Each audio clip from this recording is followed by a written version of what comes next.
सावली फाउंडेशनच्या माध्यमातून कौटुंबिक हिंसाचारावर मार्गदर्शन व परिसंवादाचे आयोजन. हडपसर. महिलांवरील वाढत्या अत्याचाराचे स्वरूप लक्षात घेऊन त्यावर जनजागृती व्हावी यासाठी सावली फाउंडेशन हडपसर यांच्या माध्यमातून एक पाऊल निर्भयतेकडे या अनुषंगाने कौटुंबिक हिंसाचारावर मार्गदर्शन व परिसंवादाचे आयोजन करण्यात आले.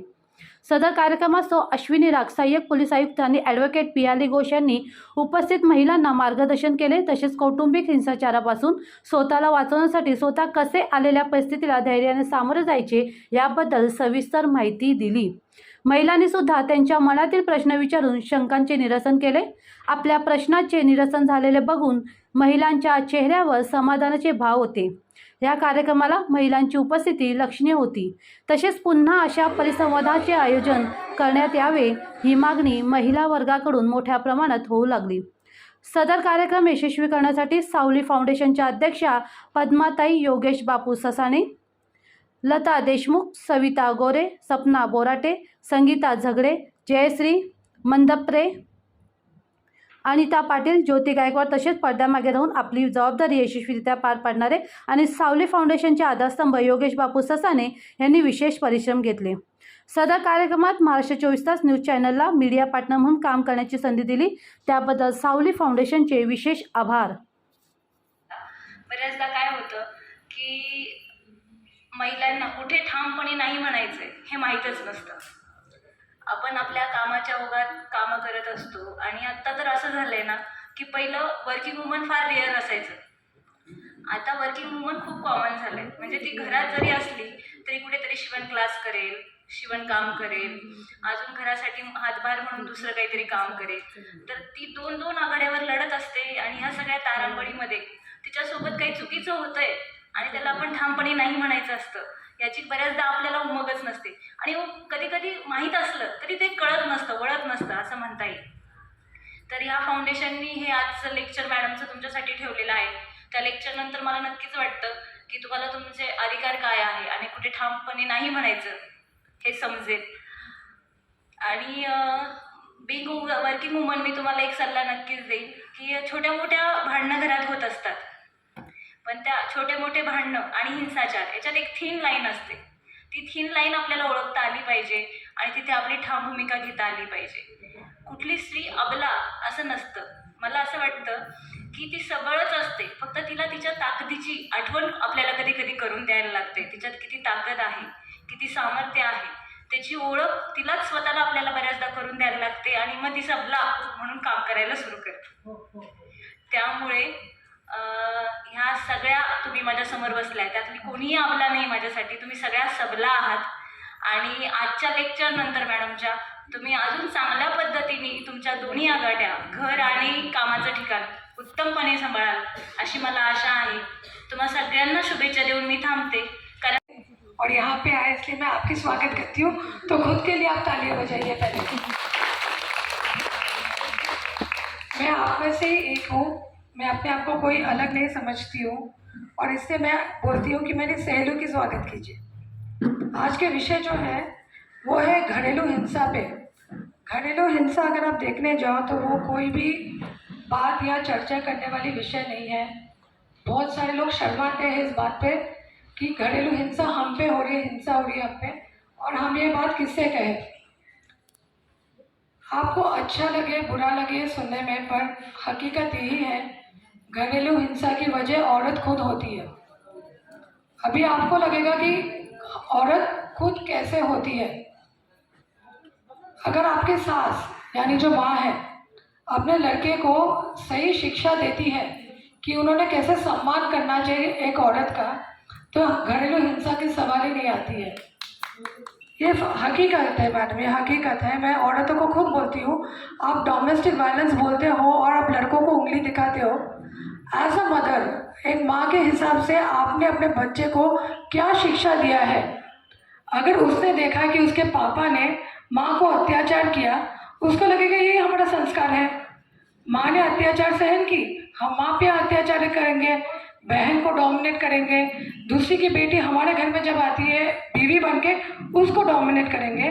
फिर आपकी बच्ची जब होती है, बेटियां होती है, आप उनको इंडिपेंडेंट कर ही नहीं सकते. क्यों? इन सभी ने सहन किया है ना, आप भी सहन ही करना चाहिए. तो आपने खुद को ये बोलना चाहिए कि हम कोई भी किस्म के डोमेस्टिक वायलेंस ना खुद सहन करेंगे, ना होने देंगे, और किसी और के साथ भी हुआ तो आवाज़ ज़रूर उठाएंगे, शर्माने का नहीं। आप शर्माते हो, आप अपने पैर पीछे लेते हो, तभी ये डोमेस्टिक वायलेंस अनफॉर्चुनेटली इंडिया में इतना ज़्यादा बढ़ चुका है। जो रिपोर्टिंग है आज के तारीख में, it is 29% of domestic violence, which is absolutely एक शर्मिंदगी बात है। आप चांद के बारे में बोल रहे हो, चंद्रयान के बारे में बोल रहे हो, 21वीं सदी में बोल रहे हो। आप 21वीं सदी हो क्या? आप खुद हो? आप नहीं हो। मैं खुद एक फैमिली कोर्ट एडवोकेट हूँ। डोमेस्टिक वायलेंस के जब मैटर्स आते हैं मेरे पास, तो मुझे खुद बहुत बुरा लगता है देख के कि औरत अपने आप को कितनी लाचार बेबस समझते हैं। नवरात्रि में आप 9 दिन देवी की आराधना करते हो, सभी उपवास करते हैं। आप क्या सिर्फ 9 दिन के लिए देवी हो क्या? आप क्या सिर्फ 9 दिन के लिए देवी हो? आप वस्तु हो? सिर्फ 9 ही दिन आपने उपवास करना चाहिए पूरे फैमिली के लिए, उनके खुशी के लिए, और 10वें दिन पिटाई चालू होता है। ये बात होती है। हम लोग लॉ लेके ज़रूर बात करेंगे, पर उससे पहले आपका खुद का राइट्स, आपने खुद को कितने सक्षम समझना चाहिए, वो आपके लिए जानना ज़्यादा ज़रूरी है। ठीक है? तो आप सभी ने सबसे पहले खुद को ये कसम देनी चाहिए, सभी ने मिलके, हम अत्याचार नहीं सहेंगे। आप सब बोलो एक साथ, हम अत्याचार नहीं सहेंगे। मुझे ज़ोर से सुनना है, चिल्लाओ। ये आपके चिल्लाने का मंच है। आप इधर नहीं चिल्ला पाओगे, आप कहीं नहीं चिल्ला पाओगे, कहीं पे भी नहीं चिल्ला पाओगे। मुझे ज़ोर से आवाज़ सुनना है आप सभी का, आप सभी का। हम अत्याचार नहीं सहेंगे, हम अत्याचार किसी और पे होने नहीं देंगे, और किसी और पे हुआ तो हम आवाज़ ज़रूर उठाएंगे, उठाना ही चाहिए। आपने आवाज़ नहीं उठाया तो कोई भी आवाज़ नहीं उठाएगा, कभी भी नहीं उठाएगा। और ऐसे नहीं होता है कि डोमेस्टिक वायलेंस हर मैटर में हर कोई जीतता है। आपने 2023 में आपने केस किया, ये मैटर 5 साल, 6 साल, 10 साल तक भी चलती है। क्यों? आपके जो राइट्स है पैसे मिलने का, जो हम लोग मेंटेनेंस बोलते हैं, under domestic violence, opponent advocate उसको लटका लटका के ना आपको पैसे देते हैं। जैसे कि आपको गरीब हो, भिखारी हो, भीख मांग रहे हो। हम ना ही गरीब हैं, ना ही भिखारी हैं, ना ही भीख मांग रहे हैं। हमारी राइट्स है जो हमको मिलनी चाहिए। सही है ना? आज मैं आपको सिर्फ पार्ट 1 बात कर पाऊंगी, इसके लिए मैं क्षमा चाहती हूँ, क्योंकि वक्त की थोड़ी पाबंदी होने। सेक्शन 3 के अनुसार अगर कोई भी हिंसा करते हैं आपके ऊपर, तो सेक्शन 3 के माध्यम से हम उन पर चार्जेस लगाते हैं। बहुत सारे सेक्शंस उसमें आती है, वो मैं आपको विस्तार में बताऊंगी। डोमेस्टिक वायलेंस के केस क्या होता है? अभी आपको लगता होगा कि सिर्फ मारपीट करने से डोमेस्टिक वायलेंस होती है। नहीं, डोमेस्टिक वायलेंस जो है ना, ये 5 प्रकार में होता है। Physical abuse, mental abuse, verbal abuse, financial abuse, और हर रोज़ आपको कुछ ना कुछ ताने देना, वो भी एक किस्म के अब्यूज़ है। जैसे मैं बोल गया, अरे तुम तो बहुत मोटी हो, कैसी हो, तुम मेरे साथ चलती हो ना, मुझे शर्म आती है, तो ये एक किस्म के वायलेंस ही हुआ। ये पीड़ित है, ये आपको मेंटली टॉर्चर करते हैं।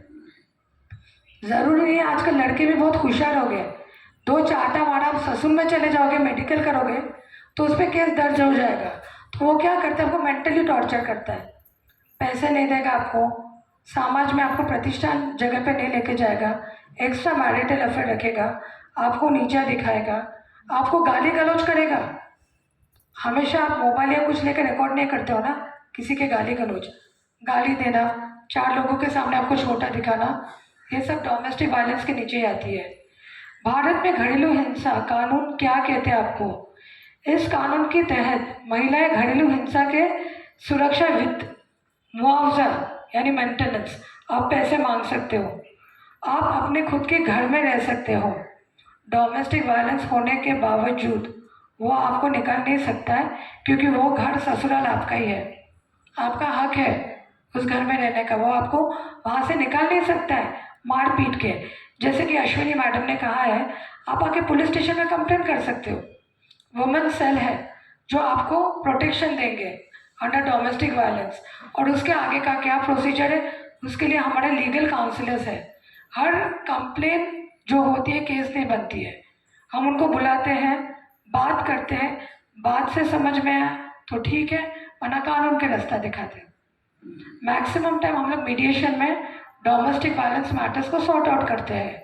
तो अब ये मत सोचो डोमेस्टिक वायलेंस हुआ तो डिवोर्स या कोर्ट में जाके खड़ा रहना पड़ेगा, ऐसा नहीं है। हम लोग खुद, हमारे मीडिएशन सेंटर है जो अभी MIT में प्रोग्राम होने वाला है, 150 एडवोकेट्स इन्वाइट किए गए हैं वहाँ पे, कि मीडिएशन क्या होती है।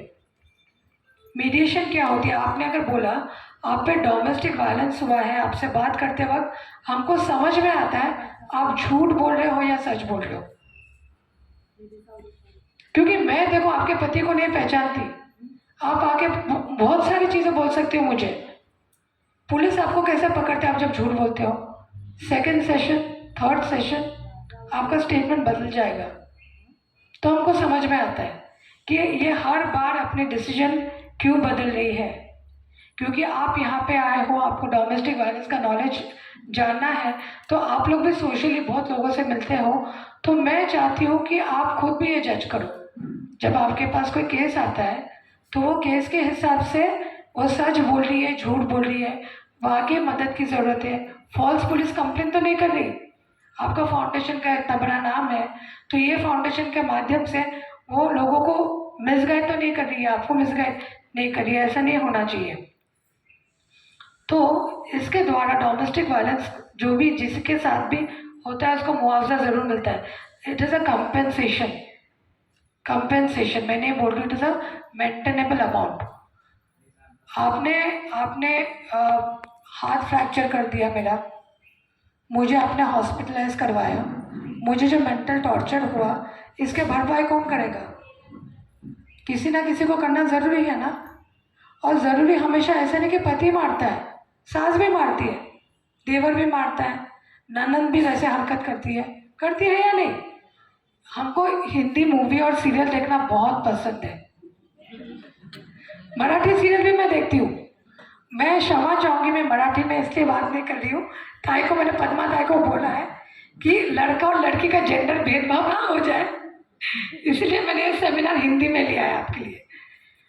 तो ऐसा नहीं कि सिर्फ पति करता है डोमेस्टिक वायलेंस, अनफॉर्चुनेटली लड़के भी करते हैं, माँ को मारते हैं वो लोग, ठीक है, तो वो भी डोमेस्टिक वायलेंस के नीचे ही आता है। और आपको अपना हक के हिसाब से कोई भी डोमेस्टिक वायलेंस के मैटर में मुआवजा मिलना ही चाहिए। अभी आपको लगेगा कि सिर्फ फिजिकल अब्यूज़ या वर्बल अब्यूज़ यही हिंसा होती है, यही सिर्फ हिंसा नहीं होती है। आपको डोमेस्टिक वायलेंस में थर्ड पार्टी भी यूज़ करते कभी कभी। थर्ड पार्टी कैसे?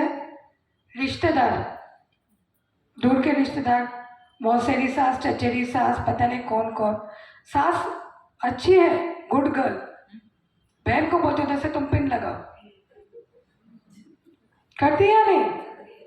हाँ, उधर से आपको कोई ननद बोलेगा अरे भाभी तुम ऐसे करते हो, वैसे करते हो। 498A is the section under domestic violence जिसके नीचे हम केस फाइल करते हैं कोर्ट में। वो आप पूरे परिवार को ले सकते हो। सुप्रीम कोर्ट के हिसाब से डोमेस्टिक वायलेंस केसेस में सुप्रीम कोर्ट ने एक अलग टीम बनाया है जहाँ पे थ्रू मीडिएशन हम देखते हैं वाकई आप पे वायलेंस हुआ है या नहीं। जैसे कोई मैडम बोल रही थी कि मैडम वायलेंस हुआ तो आप अटैक क्यों नहीं करते हो? मैं आपके स्टेटमेंट में अटैक नहीं कर सकती हूँ किसी को। फिजिकली आपके साथ कुछ हुआ हो तो इमिडिएटली मैं उसको कस्टडी में ले सकती हूँ इन द लॉकअप। 24 घंटे के अंदर उसको मैजिस्ट्रेट के सामने हाजिर करना पड़ता है कि वाकई ऐसे हुआ या नहीं। तब तक आपकी फिजिकल जांच पड़ताल होती है हॉस्पिटल में। हॉस्पिटल हमको मेडिकल सर्टिफिकेट देते हैं कि मैडम इस पर किसी ने वार किया है, इस पर इतने प्रतिशत इनको नुकसान हुआ है। वो रिपोर्ट हम लोग कोर्ट के पास ले जाते हैं एज एडवोकेट और फिर आगे के उसके प्रोसीजर स्टार्ट होती है। तो डोमेस्टिक वायलेंस जो फिजिकल अब्यूज़ होते हैं आपके ऊपर या होना नहीं चाहिए, या थर्ड पार्टी किसी के भी ऊपर होती है तो उसकी मेडिकल जांच होना बहुत ज़्यादा ज़रूरी है। मियरली आप अगर पुलिस स्टेशन पे जाओगे और बोलोगे डोमेस्टिक वायलेंस हुआ है, वो नहीं लेंगे। इसके लिए मैं क्षमा चाहती हूँ, क्योंकि जितना हक आपको है बोलने का, उतना हक सामने वाले को भी रहना चाहिए। नहीं, अभी आप सास हो, बहू जाके बोलती है सास ने मुझे बहुत मारा, तो आपको अरेस्ट होना चाहिए या नहीं? होना चाहिए ना। पति को अगर होता तो आप भी अरेस्ट होना चाहिए। पर कानून क्या कहती है कि पहले आप प्रूफ करो सास ने आपको मारा है या नहीं। कुछ लेडीज ना ससुराल वाले को फंसाने के लिए खुद ही मार हरण करके बैठ जाती है, खुद मार हरण करके बैठ जाती है, भागती है वैसे कंडीशन में, कपड़े वपड़े फाड़ के पुलिस स्टेशन में, मेरे जान को खतरा है, मुझे मारने की कोशिश किया। किसने? सास ने। घर जाके देखोगे तो सास बेचारी बेड से भी नहीं उठ पा रही है, पर सास ने मारा है जरूर। कैसे मारा आपको? मारा कैसे है ना आपको? वो इन्वेस्टिगेशन नहीं करेगी, फिर पुलिस क्या कहते हैं, मैडम आप ना फॉल्स चार्जेस मत लगाओ, आपको अंदर कर देंगे, कहते हैं या नाही? आपल्याला मार्गदर्शन करतायत, स्वतःहून आपले तुम्हाला प्रॉब्लेम विचारतायत. आपलं खूप मोठं नशीब आहे की आपल्याला या मॅडम लाभल्यात. खरंच त्यांचं मनापासून आभार. थँक्यू.